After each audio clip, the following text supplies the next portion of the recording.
നമസ്കാരം. പ്രധാന വാർത്തകൾ.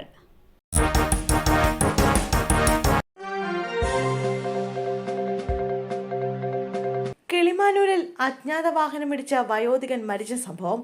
വാഹനമോടിച്ച പാറശാല SHOയെ സസ്പെൻഡ് ചെയ്യാൻ ശുപാർശ. Parassala station house officer P. അനിൽകുമാറിനെ സസ്പെൻഡ് ചെയ്യാൻ റൂറൽ SP-യുടെ ശുപാർശ. ദക്ഷിണ മേഖല IG-ക്കാണ് അനിൽകുമാറിനെ സസ്പെൻഡ് ചെയ്യാൻ ശുപാർശ ചെയ്തുകൊണ്ട് റൂറൽ SP റിപ്പോർട്ട് നൽകിയത്.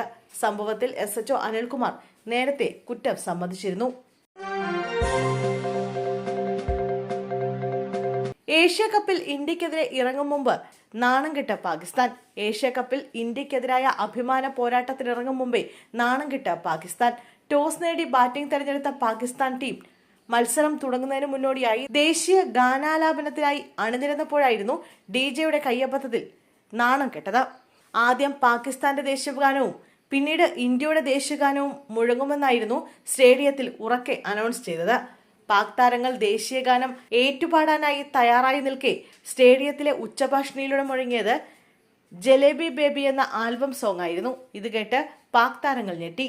ഏതാനും സെക്കൻഡുകൾ മാത്രമാണ് പ്ലേ ചെയ്തെങ്കിലും സംഭവം പാകിസ്ഥാനും ആരാധകർക്കും വലിയ നാണക്കേടാവുകയും ചെയ്തു. പെട്ടെന്ന് തന്നെ അബദ്ധം തിരിച്ചറിഞ്ഞ സംഘാടകർ പാകിസ്ഥാന്റെ ദേശീയഗാനം പ്ലേ ചെയ്തു.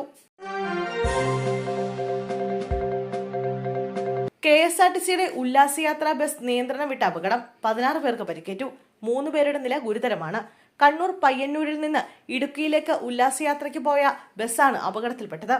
36 പേരും 2 കുട്ടികളും അടങ്ങുന്ന സംഘമാണ് പയ്യന്നൂരിൽ നിന്ന് ഗവിയിലേക്കും ഗവിയിൽ നിന്ന് ഇടുക്കി രാമക്കൽമേട്ടിലേക്കുള്ള ഉല്ലാസയാത്രയിൽ പങ്കെടുത്തത്. രാമക്കൽമേട്ടിലെ ഉല്ലാസയാത്ര കഴിഞ്ഞ് തിരിച്ചു പോരുന്ന വഴിക്കാണ് പനംകുട്ടിക്ക് സമീപം ഈ അപകടം ഉണ്ടാകുന്നത്. ബസിന്റെ ബ്രേക്ക് നഷ്ടപ്പെട്ട് തിട്ടിൽ ഇടിച്ച് നിൽക്കുകയായിരുന്നു. തിട്ടിലിടിച്ച് നിർത്തിയില്ലായിരുന്നുവെങ്കിൽ താഴെയുള്ള കൊക്കയിലേക്ക് ആളുകൾ പതിച്ചേനെയെന്നാണ് ദൃക്സാക്ഷികൾ വെളിപ്പെടുത്തുന്നത്.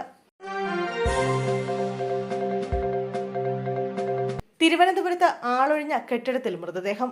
ചാക്കയിലെ പണി പൂർത്തിയാകാത്ത ബഹുനില കെട്ടിടത്തിലാണ് മൃതദേഹം കണ്ടെത്തിയത്. 2 ആഴ്ചയിലധികം പഴക്കമുള്ള മൃതദേഹമാണ് കണ്ടെത്തിയത്. അഴുകിയ നിലയിലുള്ള മൃതദേഹം ആരുടേതാണെന്ന് തിരിച്ചറിയാൻ കഴിഞ്ഞിട്ടില്ല.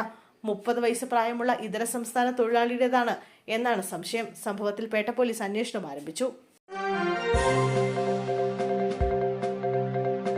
സുരേഷ് ഗോപി നിവേദനം തുറന്നുപോലും നോക്കാതെ അവഹേളിച്ച കൊച്ചുവേലായുധന് CPM വീട് വെച്ച് നൽകും. CPM തൃശൂർ ജില്ലാ സെക്രട്ടറി KV അബ്ദുൽ ഖാദറാണ് ഇക്കാര്യം അറിയിച്ചത്.